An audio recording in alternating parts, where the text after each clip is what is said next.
Hello, everybody. Thank you very much for this opportunity to visit with you. I want to thank the Mount Diablo Peace and Justice Center along with the Veterans for Peace for having this event. I also want to acknowledge Dr. John Walsh, who made the invitation. I'm sorry that I can't be there in person because I consider what you're doing very, very important, and I'm delighted to be able to participate because the issue of peace deserves a lot of attention, probably as much as any time in history.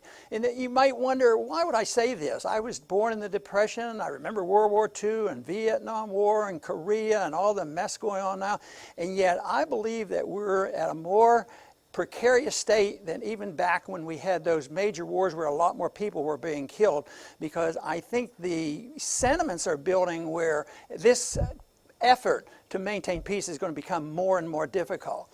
And I've been interested in that, especially since I went into the Congress. I went into Congress for interest in economic reasons, and then I found out that this whole idea about the Federal Reserve was one way they were able to finance war, and it became a very important issue. But I became fascinated because I thought it was so interesting and so important to understand, why are there so many wars and why do people do these things? And then when you look at the people who oppose the wars in Congress, I work with both the constitutional conservatives, the libertarians, liberals, and progressives.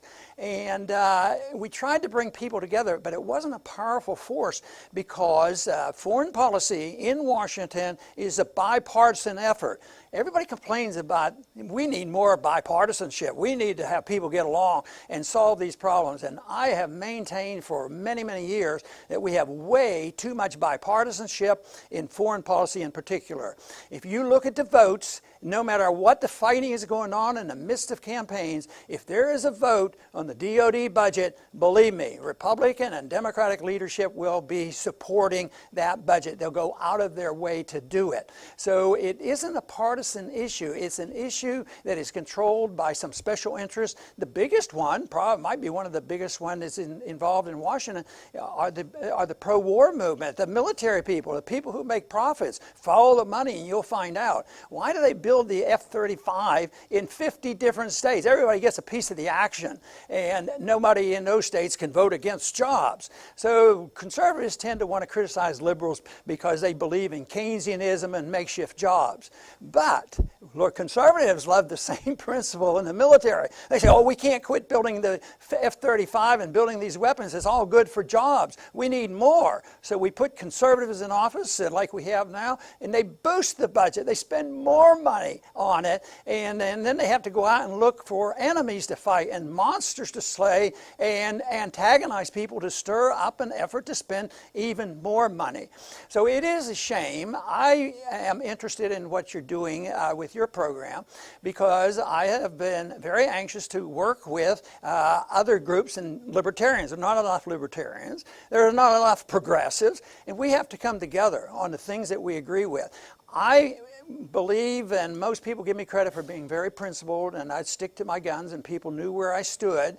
And yet, one of my best allies was Dennis Kucinich, in Washington. And he and I had our disagreements. We just say, well, we'll disagree on some of these economic and tax issues, but we do agree on civil liberties, and we do agree on foreign policy, and we should work together.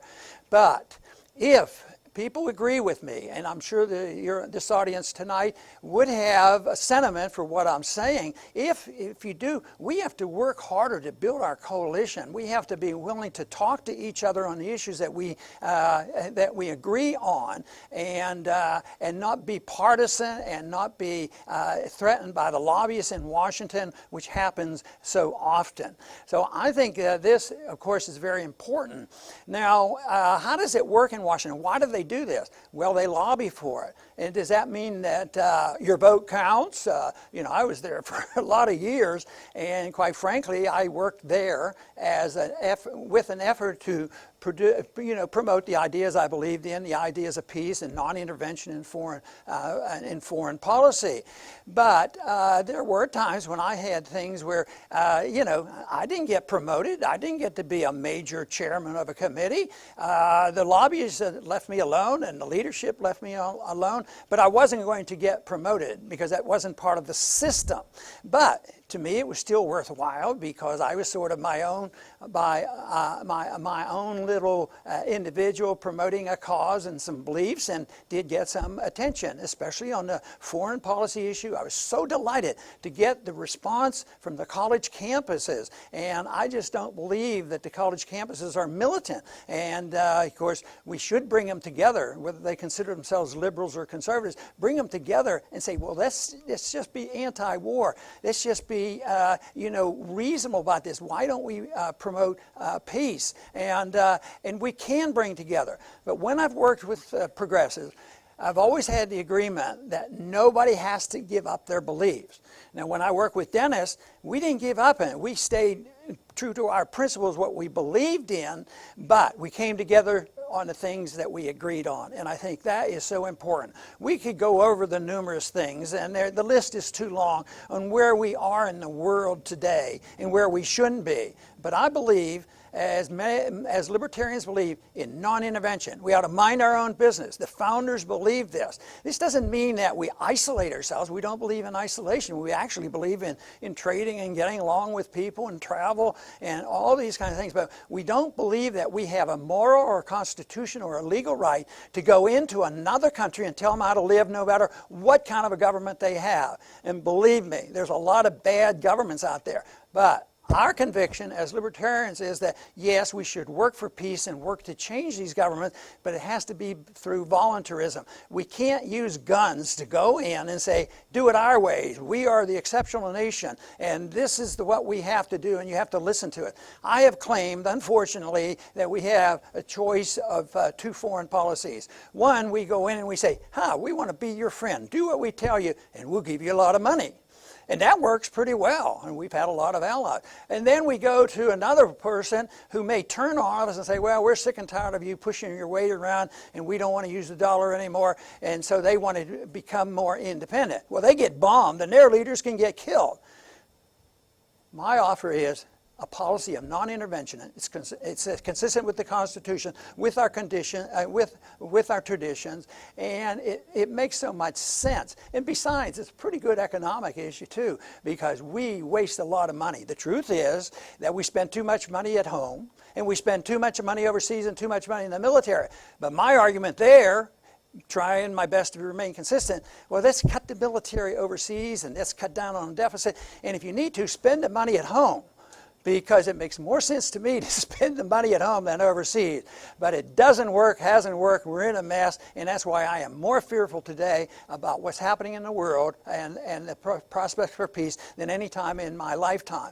And that is why I want to do whatever I can to encourage your activities of bringing people together and reaching out to people, because we can't do it with a few libertarians here and a few progressives over here, but then we have to reach a lot of people, because believe me, ideas do have consequences, and I believe people do want peace, and they get talked out of it.